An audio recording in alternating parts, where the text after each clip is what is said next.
Hello everyone. तो चलिए आज का क्लास स्टार्ट करते हैं। और आज का क्लास है आपका एक टॉपिक के ऊपर जो मैं हर एक टास्क देने से पहले इसको मैं ज़रूर बताया करूँगा आपको। मतलब जितने भी टास्क करोगे हिस्ट्री, ज्योग्राफी, पॉलिटी, उसके लिए आपको क्या करना है, यहाँ तक कि साइंस के पोर्शन में भी ये काम आने वाला है। और इसको हर एक टास्क से पहले एक बार आपको ज़रूर देख लेना है ताकि आपको पूरी तरीके से इस मेथड के बारे में जानकारी हो जाए और आप अच्छे तरीके से इसको याद कर पाओ। टेक्निक्स देखो क्या है, मेमोरी टेक्निक्स। तो ये मेरे बनाए हुए टेक्निक्स नहीं है, ये बिल्कुल ही वर्ल्ड वाइड एक्सेप्टेड मेथड है। आप इसके बारे में सर्च भी कर सकते हो विकिपीडिया के ऊपर, तो आपको मिल जाएगा, ठीक है।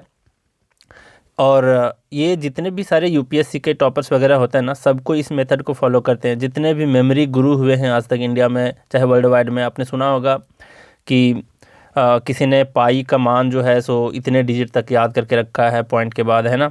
और वर्ल्ड वाइड मतलब वर्ल्ड रिकॉर्ड में अपना क्या किया है, वर्ल्ड रिकॉर्ड बनाया है। और इसी तरीके से लिम्का बुक ऑफ रिकॉर्ड में नाम दर्ज करवाया है बहुत सारे जीके के क्वेश्चंस याद करके। तो इस तरीके के गुरु के बारे में आपने सुना होगा। वे लोग बहुत ज़्यादा चार्ज भी करते हैं इस मेथड के थ्रू आपको याद करवाने के लिए। और आज मैं सब कुछ रिवील करने वाला हूँ, आपको बताने वाला हूँ, आप इसको ज़रूर फॉलो करना।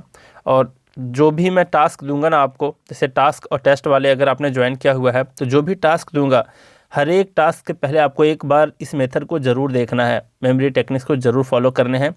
और याद करवा दूंगा वैसे भी मैं, देख लेना अभी। और क्या करना है, हर एक टास्क से पहले आपको इस चीज़ को फॉलो करना है, आपको ध्यान से देखना है, ठीक है। देख लो, मेमोरी टेक्निक्स हैं। एक है एक्रोनिम मेथड, दूसरा है linking method with story making. एक ही बात है, लिंक करना है चीज़ों को स्टोरी बना करके अपने दिमाग में। तो ये दोनों जो है ना, ये दोनों आप सब लोग जानते हो, ऑलमोस्ट यूज़ करते ही करते हो पढ़ने के वक्त। लेकिन एक चीज़ आप कभी गौर किए कि एक्रोनिम मेथड जो होता है सिर्फ वर्ड्स और फैक्ट्स को याद करवाता है, वर्ड्स और फैक्ट्स को लिंकिंग मेथड भी याद करवाता है। अब मैं आपको अगर कोई सवाल दे दूं, अगर मैं पूछ दूं कि प्लासी का युद्ध कब हुआ था, प्लासी का युद्ध कब हुआ था, तो वो कोई नंबर आएगा, है ना। तो नंबर को तो आप इसके थ्रू याद नहीं रख सकते। दिखाता हूँ मैं अभी कि कौन कौन से मेथड हैं। लेकिन नंबर्स को भी याद किए जा सकते हैं, सीक्वेंस को भी याद किए जा सकते हैं। वो जैसे अगर पूछ लिया जाए आपसे कि 10वें नंबर के प्रधानमंत्री कौन हुए थे, 12वें नंबर के राष्ट्रपति कौन हुए थे, तो इस तरीके के क्वेश्चन जो पूछे जाते हैं ना सीक्वेंस वाला, तो आप आसानी से कर पाओगे आज के बाद। देख लो, यहाँ पर है थर्ड मेथड का नाम है नोमोनिक मेजर सिस्टम। इसके बारे में विकिपीडिया में ज़रूर सर्च करना, ये कोई मेरे बनाए हुए रूल नहीं है। अब इसको भी याद करवा दूंगा, टेंशन मतलब सारे कोड को भी याद करवा दूंगा। और नेक्स्ट मेथड आता है राइमिंग मेथड। राइमिंग मेथड है जो नंबर सीक्वेंस को याद करवाता है। जैसे मैंने अभी बताया ना कि 5वें नंबर के राष्ट्रपति कौन थे, तो लोग भूल जाते हैं, नहीं भूलोगे इस मेथड को फॉलो करने से, ठीक है। और एक और मेथड होता है जिसको कहते हैं शेप मेथड, उसको कहते हैं शेप मेथड, ठीक है। वो जब भी उसकी आवश्यकता पड़ी तब मैं आपको बता दूंगा, अभी ज़रूरी नहीं समझता, क्योंकि मैं ज़्यादातर यही 4 मेथड को फॉलो करवाता हूँ और ख़ुद भी करता हूँ। और जो शेप मेथड है उसको मैं जब जब भी मतलब ऐसा बहुत कम ही लगेगा मुझे कि उसको फॉलो किया जाए, ठीक है। अब देख लो कैसे कैसे क्वेश्चन आएंगे आपके सामने और किस तरीके से याद करोगे। जैसे मैं सबको एक एक क्या करता हूँ, देखो इस नेमोनिक मेजर सिस्टम से ईयर्स, नंबर्स, डेट्स वगैरह याद कर सकते हो आसानी से। और ये जो मेथड है राइमिंग मेथड, इससे आप नंबर के सीक्वेंस को याद कर सकते हो। वर्ड्स और फैक्ट्स को तो याद करने के लिए दोनों मेथड हैं, एक्रोनिम मेथड और लिंकिंग मेथड, ठीक है। जैसे मैं एग्जांपल के लिए अभी बता देता हूँ आपको। मान लिया जाए आप पढ़ते होगे ऐसे करके, एक्रोनिम मेथड है क्या, तो देखो मान लो 4-5 वर्ड्स को आपको याद करने, तो सबके पहला लेटर को पकड़ के उसको कोई मीनिंगफुल चीज़ बनाना है और याद रखना है। जैसे अगर एग्ज़ाम में आपसे पूछ लिया जाए कि जामा मस्जिद इन इंडिया, है ना, जामा मस्जिद है इंडिया में, जामा मस्जिद है इंडिया में, है ना, तो किसने बनवाया, तो टोटल 3 है जामा मस्जिद, देख लो मुख्य रूप से 3 है। पहला है आपका दिल्ली का, क्या है, दिल्ली का है। सेकंड नंबर का जो जामा मस्जिद है ये है आपका जयपुर में, ये है आपका जयपुर में। थर्ड नंबर का जो है वो है आगरा में, ठीक है, ये कहाँ है, आगरा में। और एक क्वेश्चन और इससे पूछा गया है एक बार कि आगरा में जो जामा मस्जिद है वो आगरा फोर्ट में है या फिर फतेहपुर सिकरी में है, तो ध्यान देना आगरा फोर्ट में नहीं है, वो फतेहपुर सिकरी में है, ठीक है। ये आपकी जानकारी के लिए बता देता हूँ। अब देख लो यहाँ पर दिल्ली है, 3 जगह जामा मस्जिद हैं, कहीं पूछ ले कि दिल्ली वाला जामा मस्जिद को किसने बनवाया, जयपुर वाले को किसने बनवाया, तो आप जल्दी से नहीं याद रख पाते, है ना। अब यहाँ पर देख लो, इसको बनवाया है शाहजहाँ ने, इसको बनवाया है शाहजहाँ ने, जयपुर वाले को बनवाया है राजा भरमल ने, क्या नाम है उनका, राजा भरमल ने। आगरा वाले को बनाया है अकबर ने, किसने बनवाया है, अकबर ने। अब देखो पहला पहला लेटर इसको इसका पकड़ो, देखो यहाँ पर है डी, यहाँ पर है एस, यहाँ पर है जे, यहाँ पर है बी, यहाँ पर है ए, यहाँ पर है ए, ठीक है। अब इससे एक एक लेटर को पकड़ करके एक आप आइडिया लगा सकते हो पकड़, और इसका एक ट्रिक बना सकते हो। जैसे यहाँ पर क्या मैंने बनवाया है, देखो यहाँ मैंने बनाया कि देश, है ना, डी से दे और स से देश, तो देश, देश जब आया, देश जब आया तो क्या बनवाया, जामा मस्जिद बनवाया, ठीक है। देश जब आया जामा मस्जिद बनवाया। बस एक सेंटेंस आपको याद करने हैं, तो इससे याद कर लोगे कि देश से क्या हो गया, दिल्ली वाला जामा मस्जिद, और इसको बनवाया शाह, मतलब शाहजहाँ ने बनवाया, ठीक है। इसी तरीके से जब से हो गया जयपुर, और ब से हो गया भरमल, मतलब राजा भरमल। फिर हो गया आया से आगरा और अकबर, समझ रहे हो। तो देश जब आया जामा मस्जिद बनवाया, तो इस तरीके से आप ट्रिक को याद कर लोगे। एग्जाम में अगर पूछ दिया कि जयपुर वाले को किसने बनवाया, ये अगर आपको सेंटेंस याद है तो आप कह दोगे कि देश जब आया, है ना, आपका दिमाग खुद कैच कर लेगा। तो ज से जयपुर, ब से राजा भरमल, तो जयपुर वाले को बनवाया राजा भरमल ने, समझ रहे हो बात को। तो इस तरीके से आपको ध्यान में रखना है, और इस तरीके की चीज़ को आप जानते हो। जैसे आपने कोई और भी याद कर रखा होगा, देखो जैसे पूछ लेता है कि म्यांमार जो है, म्यांमार जो कंट्री है आपका, उससे सटे हुए राज्यों को आपको याद करना है, तो लोग बहुत आसानी से याद कर लेते हैं इसको। अरुणा मामी, क्या याद रखते हैं, अरुणा मामी, ठीक है। यहाँ पर कितने आए टोटल, तो यहाँ पर आए आपके अरु से एक हो गया आपका, न से एक, माँ से एक, मी से एक। अरुणा मामी जो है वो म्यांमार गई हैं घूमने के लिए। इस तरीके से आपको ध्यान में रखना है, कहाँ गई हैं, म्यांमार घूमने के लिए। अरुणा मामी कहाँ गई हैं, म्यांमार घूमने के लिए। तो देखो अरु से हो गया अरुणाचल प्रदेश, ना से हो गया नागालैंड, माँ से हो गया आपका मणिपुर, और मी से हो गया आपका मिजोरम। तो इस तरीके से आप आसानी से याद कर लेते हो। इसी तरीके से आप याद करते हो, देखो एक और साइंस का देख लो कि स्मॉल इंटेस्टाइन से, स्मॉल इंटेस्टाइन मतलब छोटी आंत जो है, छोटी आंत जो है, उससे निकलने वाले एंजाइम्स को बताना है कि कौन कौन से एंजाइम इससे निकलते हैं। तो मान लिया जाए 4 ऑप्शन दे रखा है, उसमें दिया है कि कौन सा ऐसा एंजाइम है जो स्मॉल इंटेस्टाइन से नहीं निकलता है। अगर आप 3 को पहचान लेते हो, चौथे को नहीं पहचानते, तो आप समझ जाते हो चौथा वाला ऑप्शन होगा, है ना। कैसे याद रखोगे, तो इसके लिए एक शॉर्ट है स्मेल, क्या है, स्मेल, है ना। सबके फर्स्ट लेटर को पकड़ करके बना दिया गया है कि स्मॉल स्मेल, स्मॉल स्मेल, है ना, मतलब स्मॉल इंटेस्टाइन से स्मेल निकलता है। मतलब क्या, स्मेल जो है एंजाइम्स हैं। तो स्मेल से कौन कौन से एंजाइम है देख लो। एस से हो गया आपका सुक्रोज, है ना, इससे हो गया आपका सुक्रोज। एम से आपका क्या हो जाता है, एम से हो जाता है माल्टेज, क्या होता है, माल्टेज। इसी तरीके से ई से क्या हो जाता है आपका, ई से हो जाता है एरेप्सिन, एरेप्सिन, है ना। और एल से हो जाता है आपका क्या, एल से हो जाता है लैक्टेज, लैक्टेज। और फिर इस वाले एल से हो जाता है लाइपेज, है ना। तो इस तरीके से शॉर्ट बना करके आप याद रखते हो, कोई मीनिंगफुल वर्ड बना करके एक्रोनिम के थ्रू, है ना। एक्रोनिम का मतलब ही होता है सब वर्ड्स के पहले लेटर को पकड़ करके कोई एक मीनिंगफुल वर्ड बनाना है जो आपके दिमाग में बैठा रहे, है ना। तो ये हो गया आपका एक्रोनिम मेथड, जो हर कोई लगभग आप लोग यूज़ करते हो वर्ड्स और फैक्ट्स को याद करने के लिए। अब बात करते हैं लिंकिंग मेथड और स्टोरी मेकिंग मेथड। क्या है भाई, एक ही बात है दोनों। अब इससे भी वर्ड्स और फैक्ट्स को ही याद कर पाते हो। जैसे मैं कोई एक फैक्ट आपको बताता हूँ, मान लिया जाए आप पढ़ते होगे हिस्ट्री ऑफ कंप्यूटर, है ना, हिस्ट्री ऑफ कंप्यूटर पढ़ते हो। फिर आप पढ़ते हो कि कंप्यूटर वाले जीके में पढ़ते हैं, है ना, और लगभग सारे एग्जाम में पूछे ही जाते हैं। फिर पढ़ते हो जनरेशन, है ना, generation of computer, history of computer. तो हिस्ट्री ऑफ कंप्यूटर में क्या है कि बहुत सारे कंप्यूटर को याद करने के मतलब फैक्ट्स होते हैं, दिए होते हैं कि जिसमें जैसे मैं एक दो का नाम लेता हूँ। एक कंप्यूटर था analytical, analytical engine, analytical engine जो है एक कंप्यूटर था, ठीक है, हिस्ट्री ऑफ कंप्यूटर में पढ़ते हो। फिर आपका tabulating machine, tabulating machine, tabulating machine, तो इसकी खोज किसने की? इस तरीके के क्वेश्चन देखे जाते हैं, है ना। हिस्ट्री ऑफ कंप्यूटर में आप पढ़ते हो। तो एनालिटिकल इंजन है, इसकी खोज किया है चार्ल्स बेबेज ने, जिसको कहा गया है क्या? चार्ल्स बेबेज को क्या कहा गया? चार्ल्स बेबेज को ही फादर ऑफ कंप्यूटर कहा गया, है ना।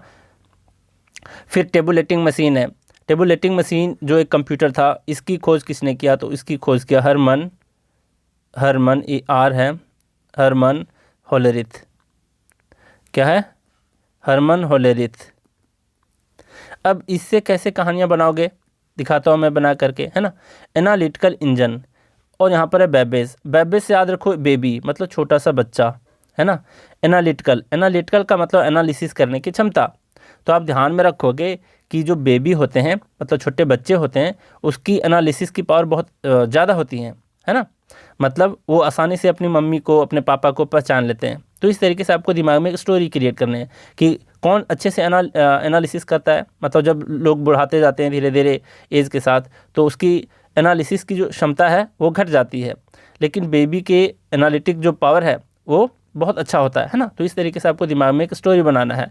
तो एनालिटिकल इंजन बेबी, है ना, मतलब एनालिसिस पावर बेबीज़ के अच्छे होते हैं। तो इस तरीके से आप याद रख लोगे कि एनालिटिकल इंजन की खोज किसने किया? चार्ल्स बेबेज ने किया। इसी तरीके से टेबुलेटिंग मशीन है, टेबुलेटिंग मशीन से याद रखो टेबल से, टेबल का मतलब पहाड़ा होता है ना। हम लोग 2 to the 1 2 to the 4 ये सब जो पढ़ते हैं, है ना। तो पहाड़ा होता है टेबल का मतलब। यहाँ पर हरमन को कह सकते हो हर मैन, मतलब हर एक व्यक्ति, हर एक आदमी, है ना। मैन का मतलब आदमी, हर एक आदमी अपने लाइफ में कभी ना कभी पहाड़ा को सीखा ही होता है, टेबल को सीखा ही होता है ना। तो इस तरीके से आपके दिमाग में बैठ गया कि हर आदमी, हर मैन, है ना, हर मैन अपने लाइफ में कभी ना कभी पहाड़ा को सीखा होता है, टेबल को सीखा होता है। तो टेबल हर मैन, बात को समझ रहे हो। तो ऑप्शन को आसानी से एलिमिनेट कर लोगे और आसानी से कैच करके आप टिक लगा पाओगे। तो इसको बोलते हैं स्टोरी मेकिंग मेथड और फिर लिंकिंग मेथड। तो टेबल से याद रख लोगे हरमैन, ठीक है। तो हरमन होलेरिथ ने किसकी खोज की, किसको बनाया, कौन से मशीन को, कौन से कंप्यूटर को? तो टेबुलेटिंग मशीन कंप्यूटर को बनाया। तो ये सब पढ़ते हो आप कहाँ पर? हिस्ट्री ऑफ कंप्यूटर में। दूसरा और मैं एक देता हूँ एग्जांपल लिंकिंग मेथड का। कैसे आपका दिमाग, देखो ये वर्क कैसे करता है पता है? जिसका इमेज आपका दिमाग नहीं बना पाता, जैसे एनालिटिकल मशीन मैंने बताया, एनालिटिकल इंजन बताया, है ना। तो एनालिटिकल इंजन कोई इमेज क्रिएट नहीं किया आपके दिमाग में, लेकिन जिस तरीके से आप बेबी को इमेजिन किए, है ना, फिर एनालिसिस क्षमता की बात कहे, तो इससे आपका दिमाग लिंक कर लेता है, इमेज क्रिएट कर देता है। तो आपका दिमाग जो है, आपके दिमाग के जो याद करने की जो पावर है, वो किसी फैक्ट को याद नहीं रखता, किसी नंबर को भी याद नहीं रखता, वो सिर्फ इमेज को याद रखता है और स्टोरी को याद रखता है। बात समझ रहे हो? किसको याद रखता है? इमेज को। तो आपको कुछ ऐसा मेथड अपनाना चाहिए जो आपके दिमाग में इमेज बन पाए। ये बिल्कुल साइंटिफिक मेथड है, ऐसा नहीं कि जैसे हाँ मान लिया जाए किसी फैक्ट को ज़बरदस्ती याद करते हो तो उसको बार बार रिपीट करना होता है। बार बार रिपीट करने के लिए आपके पास बहुत ज़्यादा टाइम भी चाहिए। तो बहुत ज़्यादा टाइम है तो सही है, बार बार रिपीट करके याद करो, टेस्ट वगैरह दे करके, है ना। टेस्ट भी लगाओ, पढ़ो भी, थियरी भी करो, पढ़ो भी, प्रैक्टिस भी करो। तो इस तरीके को फॉलो करके भी आप याद कर सकते हो। लेकिन इमेज बना करके याद करोगे ना तो चीज़ें जल्दी याद होती हैं। ये फैक्ट है, ये साइंटिफिक प्रूवन मेथड है, ठीक है। अब जरा देखो, दूसरा मैंने बताया, मान लिया जाए रिवर और ओरिजिन से क्वेश्चन पूछे जाते हैं आपके एग्जाम में कि कौन से रिवर का कहाँ पर ओरिजिन है ना। तो जैसे मैं आपको बताऊं कि एक सोन नदी है और एक नर्मदा नदी है। इसके ओरिजिन कहाँ है भाई, कैसे याद रखोगे? तो दोनों के एक ही जगह है, अमरकंटक। कहाँ है? अमरकंटक, है ना। मैं अपना मेथड बता रहा हूँ कि मैं किस तरीके से याद किया हूँ। तो देख लो, अमरकंटक जो प्लेट्यू है मध्य प्रदेश में, वहाँ से निकलती हैं ये दोनों नदियाँ। अब देख लो, सोन है, सोन का अगर इसको पढ़ें तो सन पढ़ेंगे, मतलब बेटा पढ़ेंगे, है ना, बेटा पढ़ेंगे। इसको दूसरे तरीके से आप कह सकते हो सेना भी, सोन से सेना भी बना सकते हो, है ना, सेना लोग जो होते हैं। नर्मदा में नर एक वर्ड है, नर का मतलब हो गया आदमी, है ना, आदमी का मतलब मैन, ठीक है। तो यहाँ पर देखो, इससे क्या बनाओगे कि भारत माँ का बेटा जो एक सैनिक होता है, मर के भी अमर रहता है, है ना। तो एक तरीके से आप लिंक क्रिएट कर दिए अपने दिमाग में कि भारत माँ का बेटा यानी सोन नदी, सोन सन नदी, है ना। नर्मदा, नर नर होता है, भारत माता का बेटा जो एक सेना होता है, नर होता है ना, आदमी होता है, वो मर कर भी अमर होता है। तो इस तरीके से मीनिंगफुल और फिर बिना मीनिंगफुल की चीज़ें जो थोड़े से ऑड हो, ऑकवर्ड हो, तो इस तरीके की चीज़ें इमेज जल्दी बनाती हैं दिमाग में, है ना। तो आपको ऐसे ही क्या करना है, इमेजिन करके कुछ स्टोरी बनाने हैं, लिंक करने हैं चीज़ों को, समझ रहे हो। तो सोन नदी, नर्मदा नदी अमरकंटक से निकलती हैं, इस तरीके से दिमाग कैच कर पाता है। चलिए, यहाँ तक तो हो गया आपका एक्रोनिम मेथड और लिंकिंग मेथड जो वर्ड्स और फैक्ट्स को याद करवा देता है। अब नंबर के ऊपर चलते हैं कि नंबर को कैसे याद किया जाए। तो देख लो, यहाँ पर है आपका नेमोनिक मेजर सिस्टम, एकदम आसानी से आपको मिल जाएगा गूगल में, विकीपीडिया में कि ये बताना क्या चाहता है। देख लो, मैं आपको बता देता हूँ। इसमें कुछ नंबर्स हैं, उसको शब्दों से आपको कनेक्ट करना है। यहाँ पर नंबर है 1 to 9 है यहाँ पर दिया हुआ, सबके कुछ कोड वर्ड हैं। क्या क्या कोड लेटर हैं इसके लिए देख लो। 0 के लिए है जेड और एस, ध्यान देना, यहाँ पर मैं याद करवाने की कोशिश करता हूँ। देख लो, 0 जो है ये जेड और एस इसका कोड है, या फिर जेड और एस का कोड 0 है। देखो, 0 को हम लोग जेड से लिखते हैं ऐसे, तो इसका 0 का कोड जेड हो गया। शून्य लिखते हैं ऐसे करके, शून्य लिखेंगे ऐसे करके, एस हो गया, तो एस यहाँ पर 0 का कोड हो गया। तो जेड और एस का कोड 0 और फिर जेड 0 और जे 0 का कोड जेड और एस, समझ रहे हो बात को। तो इस तरीके से आपको ध्यान देना है कि 0 का कोड क्या है, जेड और एस, और फिर जेड और एस का कोड क्या है, 0। 1 को कैसे याद रखेंगे, देखो यहाँ पर एक 1 लिखे, इसके ऊपर एक 1 लिखे, मतलब एक हॉरिजॉन्टल और एक वर्टिकल, दोनों मिलकर के टी बना दिया। तो 1 को याद रखोगे, 1 का कोड टी होता है। हिंदी में 1 को ऐसे लिखते हैं, है ना, 2 को ऐसे लिखते हैं, 3 को ऐसे लिखते हैं, 4 को ऐसे लिखते हैं। बहुत लोग हिंदी वाला गिनती नहीं जानते, है ना, तो ध्यान रखोगे कि 1 को ऐसे लिखते हैं हिंदी में। अब इसको 1-2 बार रोटेट करोगे तो आपको कहीं ना कहीं डी बन ही जाएगा, है ना, इस तरीके से बन जाएगा। तो इसी तरीके से आपको ध्यान रखना है कि 1 का कोड टी और डी, बार बार वीडियो को देखोगे ना, याद करना है आपको किसी तरीके से। इसको याद कर लिए मतलब जीके बहुत आसान हो गया आपके लिए, और मैं खुद इतना कुछ प्रैक्टिस करवा दूंगा टास्क और टेस्ट के थ्रू और ये सारे मेथड्स के थ्रू कि चीज़ें याद होनी ही होनी है, ठीक है। देख लो, 2 है, एन है, मतलब एन को हम किसी तरीके से रोटेट करेंगे तो ये 2 जैसा बन ही जाएगा, है ना, दिखता भी है 2 जैसा, तो 2 का कोड एन हो गया। 3 भी लगता है एम जैसा देखने में, तो इसका कोड एम का कोड 3 हो गया। 4 का कोड आर, देखो 4 हम लोग लिखते हैं FOUR, लास्ट में आर है ना, आर का कोड आपको 4 याद रखना है, R4 है ना, इस तरीके से आपको बोल करके याद करना है। तो 4 का कोड आर और फिर आर का कोड 4 होता है। 5 का कोड आपका एल होता है, देख लो कैसे, 5 हम लोग ऐसे लिखे हैं ना, ऐसे। अब यहाँ पर एक एल छुपा हुआ है, नज़र आ रहा है कहीं, देख लो एल, ये वाला एल आ रहा ना नज़र, तो 5 में एल छुपा हुआ है, तो ध्यान रखना कि 5 का कोड एल और फिर एल का कोड 5। 6 को आपको ध्यान रखना है, जी और जे होता है, देख लो, जी को जी ऐसे लिखते हैं, इसको थोड़ा सा मोड़ दोगे ऐसे करके 6 बन जाएगा, तो 6 हो गया। यहाँ पर जे भी ऐसा लिख रहा है, इसको भी थोड़ा सा मॉडिफाई करोगे, मॉडिफाई क्या करना है, यहाँ पर इसको सटा देना है और 1-2 बार रोटेट करोगे 6 बन जाएगा ये। तो 6 के लिए है जी और जे, एक्स्ट्रा याद रख लो खुद से, CH और SH जो होता है उसका कोड होता है 6, CH और SH का कोड होता है 6, जी और जे का कोड होता है 6, ध्यान रखोगे। अब देख लो, यहाँ पर एक शर्त भी है इसके, अब जो इसके शर्त हैं वो क्या है, देख लो, इग्नोर करना है कुछ चीज़ों को। यहाँ पर था आपका GJCH और SS 6 का कोड, C के साथ H है और S के साथ H है, तब तो इसको रहने देना है, तब इसका कोड मान लेना है 6। लेकिन इंडिविजुअल H रहे, अगर इंडिविजुअल H रहे उसके साथ C और S ना रहे तो उसको काट देना है, ठीक है।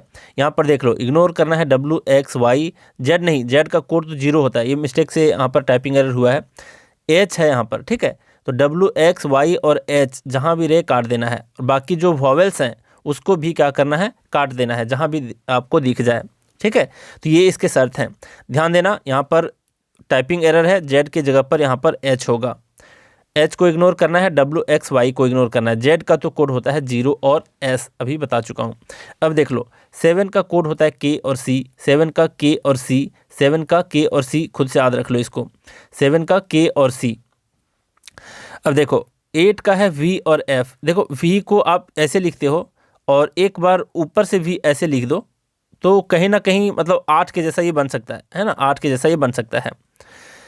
तो इस तरीके से भी याद रखो कि v ऐसे है और फिर से ऐसे कुछ कर दो, 8 बनाओ, जैसे भी बनाओ उसको 8 बनाओ, है ना। और f ऐसे है, इसको भी इधर मोड़ो 8 बन जाएगा। तो 8 का भी आपको याद रखना है v और f, 8 का है v और f, 7 का है k और c, 7 का है k और c, 9 को याद रखना है p और b। देख लो p और b को हम रोटेट करते हैं तो कभी ना कभी ये 9 के जैसा शेप देगा, है ना। अब फिर ऐसा आभास होता है हमें कि p और b में 9 छुपा हुआ है किसी एंगल से, तो इसको भी ध्यान रखो कि 9 का कोड हो गया p और b, और फिर p और b का कोड हो गया 9। ठीक है, फिर से एक बार दोहरा दूं, सबका तो ट्रिक बता दिया। अब इन तीनों को देखो गौर से, 6 का g, j, ch और sh, c के साथ h रहा तो सही है, नहीं रहा सिंगल h रहा तो इसको काट देना है। यहाँ पर z के जगह पर h होना चाहिए, इग्नोर करना है। ठीक है, 7 का kc, 8 का vf, 7 का kc, 8 का vf, 8 का vf, 7 का kc, 7 का kc, 8 का vf। इस तरीके से आपको ख्याल रखना है। अब जरा हम लोग इसके एग्जाम्पल देख लेते हैं। देखो बहुत ही अच्छा मेथड है, मतलब जितने स्मार्ट लोग हैं ना, एक कहते हैं ना कि स्मार्ट स्टडी करो, हार्ड वर्क से ज़्यादा काम आता है स्मार्ट स्टडी, है ना। तो स्मार्ट वर्क करो आप, ठीक है, हार्ड वर्क तो हर कोई कर लेते हैं, समझ रहे हो। तो आपको स्मार्ट स्टडी करना सिखाता है ये सारे मेथड्स। देख लो, अगर मैं आपसे कहूँ कि हल्दी घाटी का युद्ध कब हुआ, हल्दी घाटी का युद्ध कब हुआ, ठीक है, कैसे याद रखोगे। तो ये जो युद्ध हुआ ये 1576 में हुआ। कब हुआ? 1576। और इस तरीके के बहुत सारे बैटल्स देखने को मिलते हैं, वॉर्स देखने को मिलते हैं। क्या आप याद रख पाओगे इतने सारे नंबर्स? थोड़ा सा मुश्किल होगा, बहुत ज़्यादा टाइम टेकिंग होगा। अगर आप गौर कर रहे होगे तो ये सारी चीज़ों को आप याद करने की कोशिश कर रहे हो 11th 12th से या फिर बचपन से, लेकिन याद नहीं होती चीज़ें। क्यों? क्योंकि आप क्या कर रहे हो, बार बार रिवीजन करने की कोशिश कर रहे हो। और अगर इन सारे मेथड्स को फॉलो करते हो आप तो एक झटके में याद हो जाएगा, कुछ बहुत बड़ी बात नहीं है। बस ये सारे कोड्स को आपको ध्यान रखना है, याद रखना है। देखो इसमें कोड क्या याद रखना है, इसको हम नहीं याद रखे। अगर मैं अपनी बात करूं तो मुझे ये वाली चीज़ याद नहीं है 1576, मुझे कोई और भी कोड याद है हल्दी घाटी से रिलेटेड, क्योंकि मेरा दिमाग आपका दिमाग 1576 को सुन करके या देख करके कोई इमेज नहीं बनाता, इसलिए ये चीज़ें आप भूल जाते हो। इमेज क्या बनाएगा ये मैं अभी बताता हूँ। अगर मैं आपको बता दूँ कि हल्दी घाटी में एक वर्ड है हल्दी, तो हल्दी का तेल मेरे यहाँ केजी के हिसाब से बिकता है ना, ऐसे ध्यान में रखो। वैसे इंडियन लोग लिक्विड को भी केजी में मांगने जाते हैं दुकानदार से, है ना, जबकि उसको मांगना चाहिए किस में, उसको मांगना चाहिए वॉल्यूम में, है ना, लेकिन ये केजी में मांग लेते हैं। वॉल्यूम इन द सेंस कि लीटर में मांगना चाहिए। तो देखो अब मैंने आपको क्या कोड बताया कि हल्दी घाटी का युद्ध, हाँ जी हल्दी घाटी का युद्ध। हल्दी घाटी मतलब उसमें हल्दी का वर्ड छुपा है, और हमारे यहाँ हल्दी का तेल होता है या नहीं ये बात की बात है, हल्दी का तेल, है ना। लेकिन हल्दी का तेल कैसे हम लोग खरीदते हैं? केजी में खरीदते हैं। इसका कोड है हल्दी का तेल और केजी, ये इसका कोड है। देखो इग्नोर करो, यहाँ पर कहीं भी वावेल दिख रहा है ई, तो ई को हटा दो। टी का कोड अभी अभी बताया 1 होता है, एल का कोड अभी अभी बताया 5 होता है, तो 5 लिखो। के का कोड अभी बताया 7 होता है, और जी का कोड अभी बताया 8 होता है, 6 होता है ना। क्या होता है? 6। तो 1576 क्या हो गया? इसका आंसर हो गया। तो मुझे 1576 याद नहीं है, ये वाला याद है, और मैं इतना मेहनत करके नहीं लिखूंगा एग्जाम में, मेरे दिमाग में चलेगा किसको इग्नोर करना है, किसका कोड क्या होता है। सीधा आंसर पर देख करके 1576 में मैं डायरेक्टली टिक कर पाऊंगा वहाँ पर, ऑप्शन को एलिमिनेट करते हुए। समझ रहे हो? तो ऐसे ही आपको ध्यान में रखना है। हल्दी घाटी का युद्ध, हल्दी का तेल हमारे यहाँ कैसे मिलता है? केजी के हिसाब से, तो इसका कोड है हल्दी का तेल और केजी। मैं 1576 को याद नहीं रखा। थोड़ा सा अगर आप इमेजिन करते हो या फिर ट्रिक बनाते हो जो बिल्कुल ऑकवर्ड हो, है ना, मतलब अनकॉमन चीज़ हो, तो वो चीज़ें देर तक आपके दिमाग में रहती हैं। समझ रहे हो बात को? तो इस तरीके की चीज़ों को इमेजिन करना है, अपना कोड बनाना है, कभी नहीं भूलोगे। वैसे भी हल्दी घाटी का युद्ध, तो तेल केजी को अगर डिकोड करोगे तो 1576 ऐसे भी आ जाएगा, है ना। 1576 भले ही भूल जाओ, तेल केजी नहीं भूलोगे, है ना। और यही चीज़ आपके एग्जाम में काम आने वाले हैं। अगला एग्जाम्पल देखते हैं इसके। देखो जैसे आपने पढ़ा होगा संवत पढ़ा होगा और कैलेंडर पढ़ा होगा, है ना। उससे रिलेटेड भी क्वेश्चन पूछते हैं कि विक्रम संवत, शक संवत, गुप्ता संवत कब से स्टार्ट हुआ। तो हिस्ट्री में मैं पढ़ा चुका हूँ ये सारे टॉपिक को, लुसेंट वाले ऑब्जेक्टिव वाले टॉपिक में। अब देखो, अब मैं कहूँ कि शक संवत कब से स्टार्ट हुआ, आपसे पूछ लिया जाए कि शक संवत कब से स्टार्ट हुआ, तो ये स्टार्ट हुआ है, मान लो आप नंबर नहीं याद रखते, कुछ भी नहीं, लेकिन मैं आपको बताऊँ कि शक यानी शक की दृष्टि से कौन देखते हैं हर किसी को? कवि लोग। कवि लोग, तो शक संवत का कोड हो गया कवि, है ना।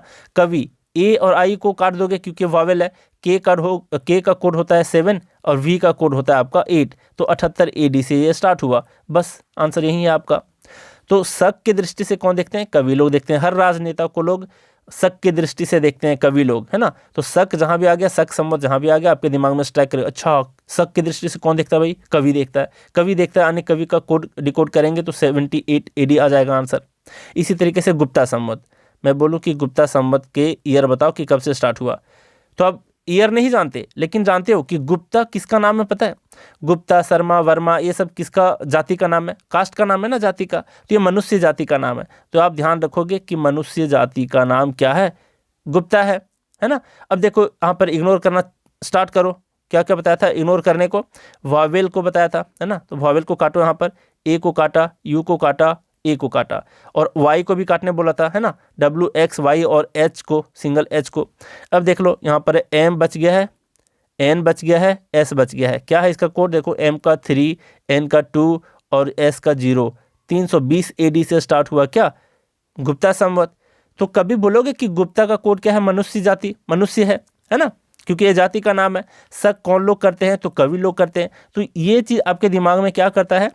एक इमेज क्रिएट करता है। नंबर कभी आपको याद नहीं रहता, दिमाग कैच नहीं कर पाता ये नंबर्स को, है ना। तो उसके लिए आपको कोई इमेज क्रिएट करना होता है, और उसके लिए आपको ये सारे कोड को क्या करना पड़ेगा? याद करना पड़ेगा, जो निमोनिक मेजर सिस्टम कहता है। ठीक है, तो इन चीज़ों को याद रखो। एक बार फिर से मैं दोहरा देता हूँ, इसके फ़ायदे तो मैं बता दिया, इसको फिर से दोहरा देता हूँ किसका कोड क्या है।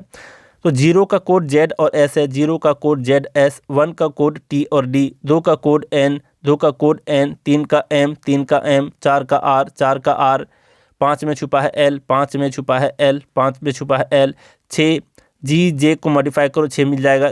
6 का G J C H S H, 6 का G J C H S H, 7 का K C, 7 का K C, 8 का V F, 8 का V F, 8 का V F, 9 का P and B, 9 का P और B। इग्नोर करना है आपको W X Y, और यहाँ पर Z नहीं, H को इग्नोर करना है, सिंगल H रहे तो। फिर अब वॉवेल्स को इग्नोर कर देना है। समझ गए? तो इसके पूरे फ़ायदे भी समझ गए, और कैसे याद रखना है वो भी समझ रहा। देखो एक मेथड है, लास्ट मेथड, राइमिंग मेथड। एक और मेथड मैंने बताया था, शेप मेथड, जो मैं बाद में बताऊंगा। ठीक है, जब उसकी ज़रूरत पड़ेगी, तो ज़्यादातर काम हमारे इसी से निकल जाते हैं। देखो राइमिंग मेथड को कैसे याद रखना है, ये भी आपको लिंक करने में, चीज़ों को याद करने में बहुत आसान कर देता है। यहाँ पर है देखो, 1 का है सन और फिर गन। 1 का कोड क्या है? सन और गन। फिर से मैं बार बार रिपीट करूँगा ताकि आपको याद हो जाए। 1 का कोड है सन और गन। 2 का कोड है शू, शू का मतलब जूता, 2 का कोड है शू, 2 और शू एक जैसा राइमिंग वर्ड है ना। 3 का है ट्री, 3 का है ट्री। 4 का है डोर, 4 का है डोर। 5 का है वाइफ और नाइफ, 5 का है वाइफ और नाइफ।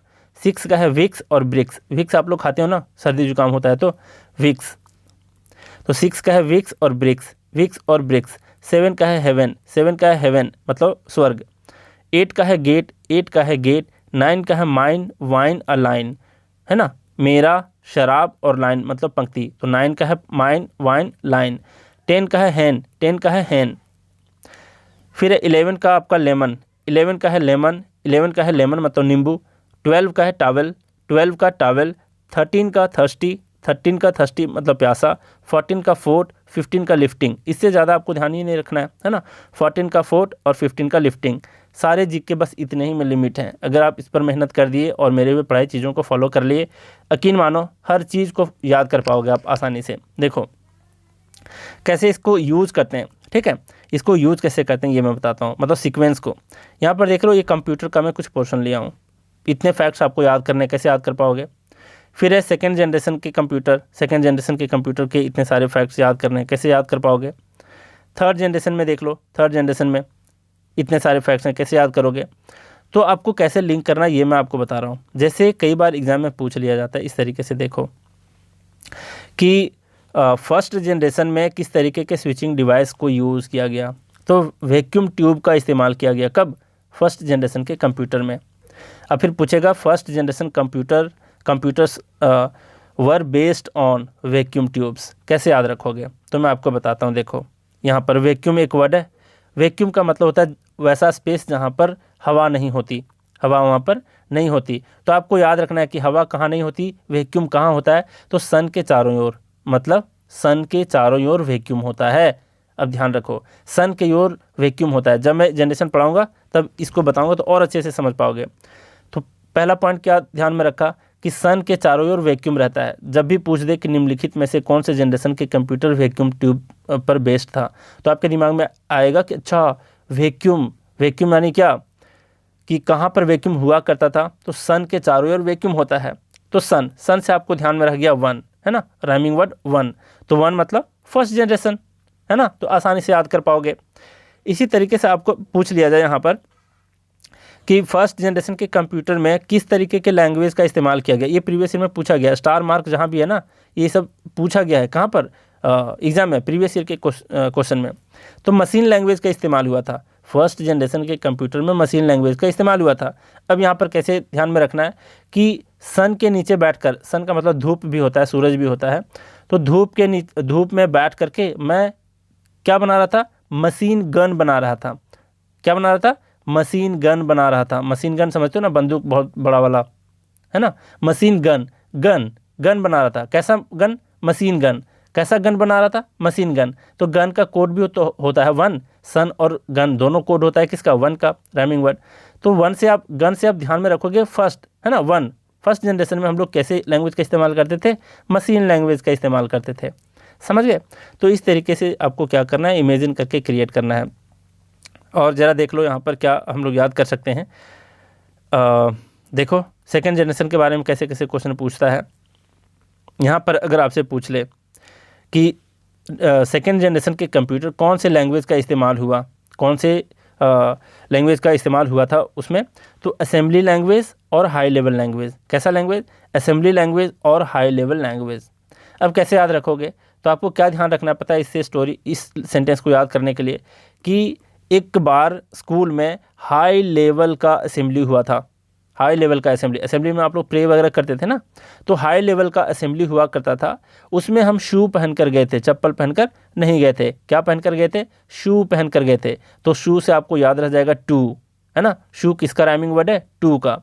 तो इससे आप ध्यान रख पाओगे कि अच्छा असेंबली लैंग्वेज, हाई लेवल का असेंबली में हम पहुंचे थे क्या पहन करके? शू पहन करके। तो शू से याद रख लोगे टू, और इससे याद रख लोगे कि हाई लेवल का असेंबली था। तो हाई लेवल लैंग्वेज और असेंबली लैंग्वेज दोनों का इस्तेमाल किया गया किसमें? इसमें, सेकेंड वाले में, है ना, मतलब सेकेंड जनरेशन में। तो इस तरीके से आप आसानी से याद कर पाओगे चीज़ों को। बस मैं अभी एग्जाम्पल दे रहा हूँ, हालांकि बहुत सारे पॉइंट्स को इससे याद करना है। अब देख लो यहाँ पर क्या देखोगे कि क्वेश्चन पूछा गया है, स्टार मार्क है मतलब क्वेश्चन पूछा गया प्रीवियस ईयर में। देखो यहाँ पर है कि third generation computers were based on, किस पर बेस्ड था? तो इंटीग्रेटेड सर्किट्स के ऊपर बेस्ड था। कैसे याद रखोगे इंटीग्रेटेड सर्किट को? कभी आपका दिमाग कैच कर पाएगा, इमेज बना पाएगा? बिल्कुल नहीं। अब देखो इंटीग्रेटेड सर्किट को ही बोला जाता है चिप। क्या बोला जाता है? चिप, जो हम लोग मोबाइल में यूज करते हैं, है ना। अब देख लो यहाँ पर इससे रिलेटेड भी क्वेश्चन पूछ चुका है। Chip is a common nickname for an integrated circuit. तो इंटीग्रेटेड सर्किट को चिप बोलते हैं। चिप से याद रखो चिप्स, है ना, चिप्स। हम लोग किसके किसके चिप्स खाते हैं? हम लोग चिप्स खाते हैं आलू के, बनाना के, बहुत सारी चीज़ों का हम लोग क्या बनाते हैं? चिप्स बनाते हैं, है ना। तो चिप्स बनाते हैं, तो चिप्स किससे आता है? बहुत सारे चीज़ों का हम लोग चिप्स खाते हैं। चिप्स किससे आता है? ट्री से, है ना। हालांकि इसका सोर्स क्या है? ट्री ही है। चाहे बनाना हो और फिर आपका आलू हो। बनाना के आप लोग शायद नॉर्थ इंडिया में होंगे तो कम खाते होंगे, लेकिन साउथ इंडिया में बहुत फेमस होता है, इसके लिए अलग से बनाना होता है। तो आलू का हो या बनाना का हो, ट्री से ही मिलता है। तो चिप्स किससे मिला? ट्री से। चिप्स किससे मिला? ट्री से। तो ट्री का आपका कोड हो गया 3, राइमिंग वर्ड। तो थर्ड जनरेशन से क्या मिला था? चिप्स मिला था, यानी चिप्स पर बेस्ड था, इंटीग्रेटेड सर्किट्स के ऊपर बेस्ड था। तो इस तरीके से आपको कनेक्ट करना और सारे फैक्ट्स को याद करते जाना है। इतना आप लोग समझ गए ना बहुत अच्छे तरीके से। तो बस अभी मैं एग्जांपल बताया आपको, फिर से एक बार दोहरा देता हूँ सारे मेथड को। 2 ही मेथड को यहाँ पर दोहराना है। ये सारे तो आप लोग जानते हो कि एक्रोनिम मेथड का क्या मेरा मतलब था, लिंकिंग मेथड का क्या मतलब था, और नेमोनिक मेजर सिस्टम में याद करवाना है, और राइमिंग मेथड को एक बार दोहरा देता हूँ। देख लो 1 का कोड Z और S, और फिर Z और S का कोड 0, ठीक है। 0 का कोड Z और S और फिर Z और S का कोड 0, 1 का कोड T और D, 1 T D, 1 का T D, 2 का N, 2 का N, 3 का M, 3 का M, 4 का R, 4 का R, 4 का R, 5 का L, 5 का L, 6 का G J C H S H, 6 का G J C H S H, 6 का G J C H S H, 7 का K C, 7 का K C, 7 का K C, 8 का V and F, V and F किसका? 8 का, 8 का V F, 8 का V F, 9 का P एंड B, 9 का P एंड B,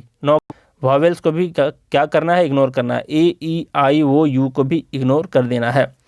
इसी तरीके से राइमिंग मेथड में देख लो कैसे आपको याद रखना है। 1 का rhyming sun a gun, 1 sun gun, 1 sun gun, 2 shoe, 2 shoe, 3 tree, 3 tree, 4 door, 4 door, 5 wife knife, 5 knife wife, है ना, 5 wife knife, 6 wicks bricks, 6 wicks bricks, 7 heaven, 7 heaven, 8 gate, 8 gate. Next है आपका 9 का माइन वाइन लाइन, 9 का mine wine line, 10 का हैन, 10 का हैन, 11 का lemon, 11 का लेमन, 12 का टावल, 12 का टावल, 13 का थर्स्टी, 13 का थर्स्टी, 14 का फोर्ट, 14 का फोर्ट, फोर्ट का मतलब किला होता है, मतलब अपने सुरक्षा के लिए राजा लोग किला बनाते थे ना, जैसे लाल किला है उसी तरीके से। तो 14 का फोर्ट मतलब किला, 15 का लिफ्टिंग, लिफ्टिंग का मतलब ऊपर उठाना, 15 लिफ्टिंग, 15 लिफ्टिंग, ठीक है। तो इस तरीके से आपको ध्यान रखना है। अभी तो मैं इस मेथड के बेसिस पर बताया कैसे जनरेशन ऑफ कंप्यूटर याद करने हैं, उसके फैक्ट्स याद करने हैं। इसी बेसिस पर आप याद कर पाओगे कि कितने नंबर के प्रधानमंत्री कितने नंबर पे थे, है ना। 15वें नंबर के प्रधानमंत्री कौन है और 5वें नंबर के राष्ट्रपति कौन थे। तो इस तरीके से इन चीज़ों को आप इस मेथड से याद कर पाओगे, राइमिंग मेथड से बहुत आसानी से याद कर पाओगे, ठीक है। तो हम लोग देखें इतने सारे मेथड को। अब हम लोग क्या करेंगे देखते हैं। हाँ, अब इसको आपको बार बार रिवाइज करना है। इसके बाद में टास्क 1 के बारे में क्या बताऊंगा। जैसे टास्क 1 में जो भी मैं दूंगा, हिस्ट्री में देख लो, हिस्ट्री में मैं इसके बाद पढ़ाने वाला हूँ। हिस्ट्री का जो टास्क 1 है आपका, टास्क 1, जिसके ऊपर आपको क्या करना है, टेस्ट को लगाते जाना है।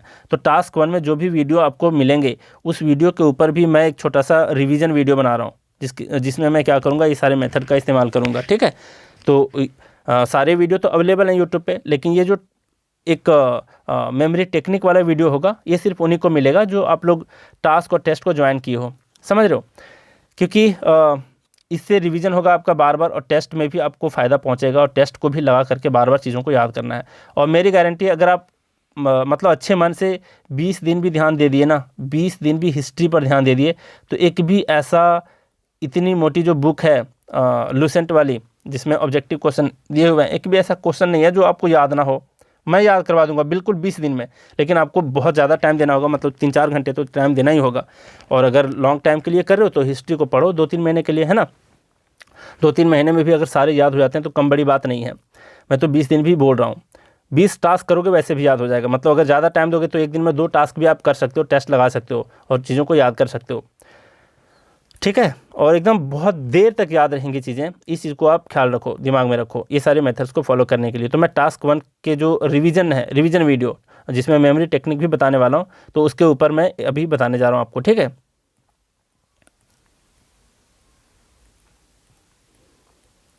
देख लो यहाँ पर क्या है, टास्क 1 के मेमोरी टेक्निक से। ये थोड़ा सा फास्ट होगा, फास्ट पढ़ाऊँगा क्योंकि ये सारी चीज़ों को मैं बता चुका हूँ। अब आपको क्या करना है, रिवीजन करना है, ठीक है। देख लो यहाँ पर क्या है, संवत, एरा और कैलेंडर को कैसे याद रखना है। विक्रम संवत कब से स्टार्ट हुआ, 57 BC से, कैसे याद रहेगा। विक्रम संवत, विक्रम नाम का लड़का है जिसको हर कोई लाइक करता है, विक्रम नाम का लड़का को हर कोई